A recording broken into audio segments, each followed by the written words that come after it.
Far from the village boundary, there was an old crematorium, where the ashes of funeral pyres billowed in the air and the howls of jackals echoed at night.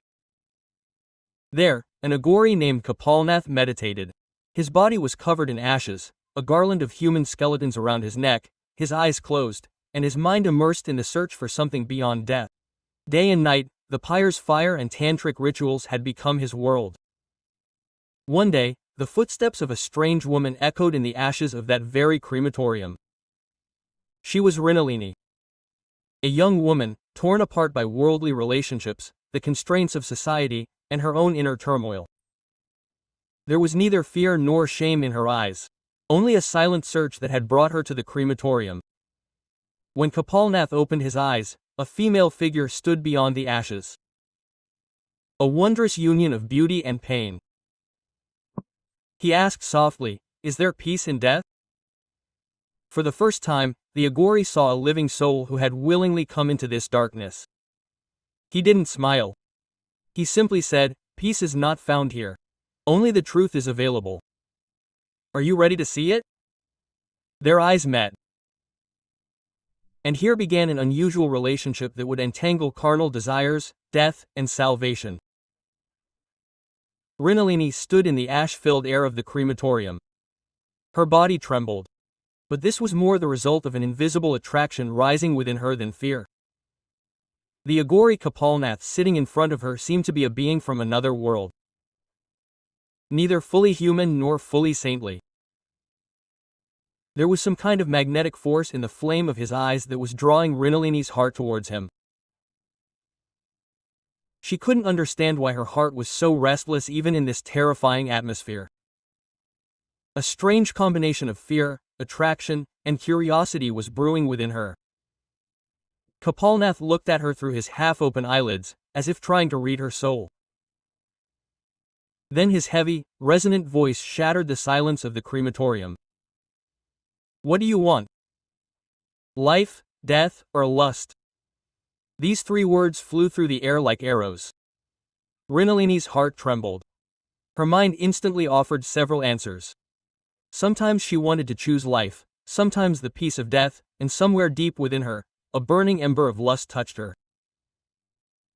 She remained silent, but her gaze spoke volumes. Deep within her eyes was a silent confession. It was as if she were saying, "I am ready to accept whatever comes." Kapalnath understood that silent answer. His eyebrows furrowed. His lips quivered momentarily. Despite years of meditation, austerity, and detachment, the human soul hidden within him awakened. He wondered if this girl was his final test, or if Mahakal himself had placed her before him. Rinalini slowly moved forward. As her feet touched the ashes, the smell of the pyre grew stronger. With each step, the atmosphere grew more intense. There were no words between her and Kapalnath. Only a communication of gazes, and this silent communication was so powerful that it seemed to send a wave of energy through the entire cremation ground. Kapalnath knew this meeting was no ordinary one, and Rinalini understood that the path to her life, death, and lust was hidden in the eyes of this aghori. The night had deepened. The cremation pyres had been extinguished. Only the red embers shone in the ashes. The wind howled all around, and in the middle sat Kapalnath, now grappling with his own innermost test. Rinalini sat before him. The rhythm of her breath, the fragrance of her body, and the unspoken invitation in her eyes were slowly tearing apart the walls of the aghori's austerity. For years, he had renounced the hunger of the flesh and embraced the path of death and salvation. But today, the hidden humanity within him was beginning to raise its head. Kapalnath began to meditate silently. But Rinalini's presence weakened every mantra. His lips trembled involuntarily. He wondered, is this the illusion that is impossible for me to conquer? Rinalini smiled. Her eyes held a challenge. She said softly, "You call yourself such a great saint. Yet you tremble in my presence. Is your spiritual practice false?" Quote. These words pierced Kapalnath's heart like a thorn. He was torn within. His saintly nature was screaming at him to maintain restraint. But his mind, his blood, his senses were captivated by that girl's attraction. That night in the cremation ground, two forces faced each other. On one side the fire of desire, on the other, the austerity of salvation. Kapalnath's breathing was heavy. His eyes were red. He knew this night was no ordinary one. This was the moment when the greatest test of his spiritual practice lay before him, and the outcome of this test would decide whether he would remain a saint or be reduced to a mere man. The night had descended into its deepest darkness. In the stillness of the cremation ground, only ashes floated, and here and there the embers of the burning pyre flickered. A sudden wave of lust in that terrifying atmosphere shattered Kapalnath's years of penance. Mrinalini slowly approached him. There was no hesitation in her eyes, only a strange challenge and attraction. As soon as she sat next to him, Kapalnath's body was shaken. He mentally resorted to mantras. But the seeker within him grew weaker, and the human form grew stronger. A moment came when the walls of restraint crumbled completely. Kapalnath abandoned his inner struggle and was swept away by Mrinalini's touch. The two became one in flesh. But this union was not blissful. A flame of guilt burned in Kapalnath's eyes every moment. The aghori who had vowed to master death had now become a slave to the hunger of the flesh. A question echoed in his heart. Have I lost my practice? Have I lost myself? Mrinalini smiled at his face. Her smile was a glow of triumph, as if she had defeated the aghori in his most difficult test. She whispered, "Your renunciation has now been broken. Kapalnath, you are no longer a saint." These words further fueled the fire of remorse within Kapalnath. He understood that this union held no peace, only the pain of downfall. The cremation ground air now carried a new scent, the flesh, lust, and defeat. And this defeat opened a new door within Kapalnath. A door of repentance and awakening. The faint rays of dawn were scattering over the ashes of the cremation ground. The darkness of the night was slowly fading. But the darkness rising in Kapalnath's heart had deepened. He opened his eyes, but his gaze was not calm. There was only a flame of regret. He suddenly groaned and, looking up at the sky, cried out, "I was a resident of death. A seeker of ashes and nothingness. But today I have become a slave to the body.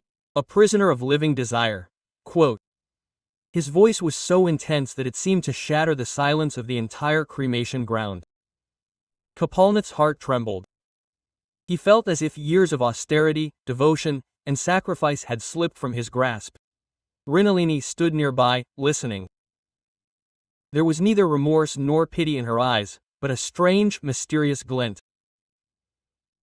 She said softly, "Kapalnath, I was no ordinary woman. I was your test. I came before you as the embodiment of illusion itself. Your spiritual practice was incomplete until you recognized this bond." Quote. Her words pierced Kapalnath's heart like an arrow. He understood that Mrinalini was not just a woman, but the ultimate test of his spiritual practice. She had not come to defeat him, but to show him that the lust hidden within still lived. Mrinalini laughed softly. Her smile was gentle, but it held a deep irony. Then she got up and walked away down the ash-filled path. Kapalnath stared at her reflection. Slowly, her figure vanished into the mist, as if illusion itself had appeared, completed its task, and disappeared back into nothingness. Now, only Kapalnath remained in the cremation ground. But the darkness within him had been shattered. After his downfall, he had now seen the truth. As the sun, breaking through the darkness of the night, cast its golden rays upon the ashes of the crematorium, a strange stillness filled the entire atmosphere. Kapalnath sat on the ashes, but his body trembled. His eyes were red, his lips dry, and his heart burned with a single flame, the fire of remorse. He knew that his years of austerity had crumbled in a single night. The very body he had reduced to ashes had now become the cause of his defeat. His soul was screaming within, "I conquered death, but I could not recognize Maya." Kapalnath slowly rose and walked towards the extinguished pyres covered in ash. He picked up a handful of ashes and rubbed them on his head. Then, he sat beside the fire and took a deep breath. His vision was lost in the void. The image of Rinalini kept appearing before him again and again. Her smile, her challenge, her words, he understood that she was not just a woman but the embodiment of Maya, come to remind him of his incomplete spiritual practice. She did not bring him down, but showed him the path to liberation. Kapalnath closed his eyes and went deep within himself. He said, "Now I am no longer an aghori, neither a man nor a seeker. I am only consciousness that seeks to transcend birth and death. Today I will renounce my lustful body and surrender to that fire." Quote. He lit the fire. The smell of smoke wafted through the cremation ground. Kapalnath untangled his dreadlocks. He sat his ash-covered body near the fire and went into deep meditation. Gradually, his breathing began to even out. There was no fear on his face, but a strange peace. As if he were saying, "Maya came to turn me, but it is she who has liberated me." The flames engulfed his body. He was no longer a body. He was no longer ashes. He had become only consciousness. His soul looked towards the earth for the last time and then merged into the infinite. There was no one in the crematorium now. Only ashes, smoke, and a silent mantra echoing in the air. Detachment from lust, salvation from detachment. Kapalnath was no longer an aghori, nor a man.